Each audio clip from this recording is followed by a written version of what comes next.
Hey guys, what's up? It's Roost here and another episode of Arma 3 Breaking Point. And today we're gonna specifically talk about the hunger and the thirst in the game and some ways to work around those. I'm sure that there are multiple ways to do this, but this is the way I prefer to do it and hope you guys like it too. So, let's talk about the hunger first. Whenever in game and you hear this sound,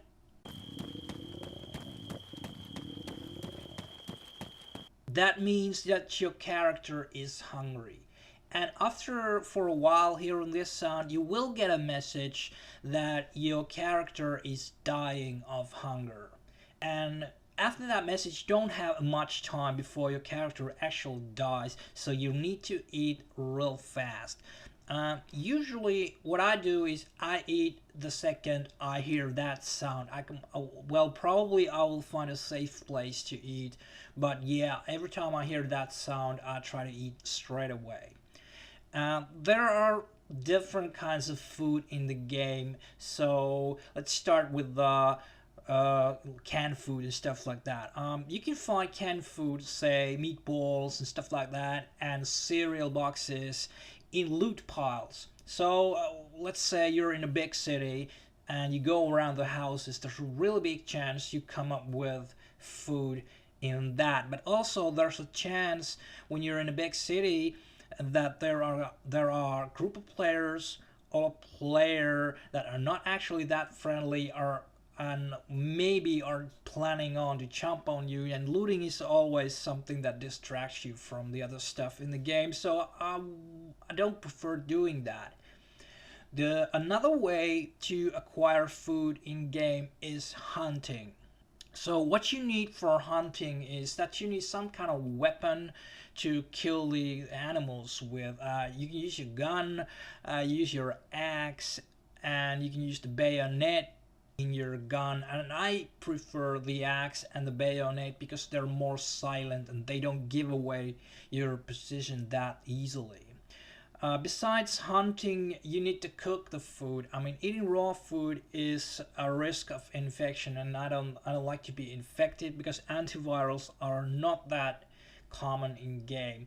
So if you want to cook the food, you will need a wood pile and matches to do that. And actually, if you have wood pile and matches in your inventory, you just need to double click matches in the inventory and you will create a fireplace where you can cook your food.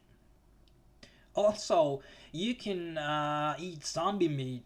You can cut zombies down as you saw me doing in the intro of this video. But zombie meat is infectious even if you cook it, so I hardly recommend not doing that since there's a loads of animals and food in the game. But if you want to try it out, be sure you have your antivirals with you. So let's talk about the thirst. Whenever in game you hear this sound, it'll mean that your character is thirsty, and after for a while you get this message of your character dying of dehydration and you need to drink. Well, there are many ways to keep yourself replenished, but unfortunately, most of them feature the fact that you need to go in houses and in towns. You can find soda cans and water bottles in the loot piles, but you can also fill up the empty water bottles from wells and blue canisters that have no sand in them. So you need to pick up a canister that hasn't got any sand. And if you go to a well or a canister, you need to double click your empty water bottle in the inventory so it will fill it up.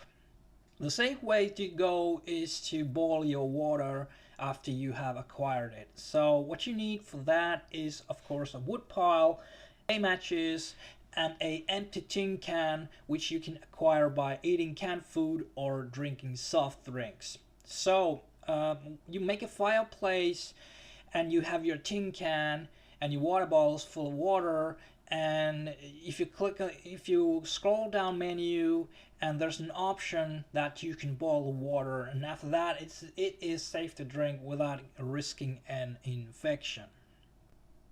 Right guys, that is it for the hunger and the thirst in this game. I hope you liked this video, and if you liked it, please tap the like button, leave the comments below, and if you like my content, please subscribe to the channel and share it in Twitter and Facebook and tell your friends about it. And that is it, and I hope I see you guys next time when I make another video.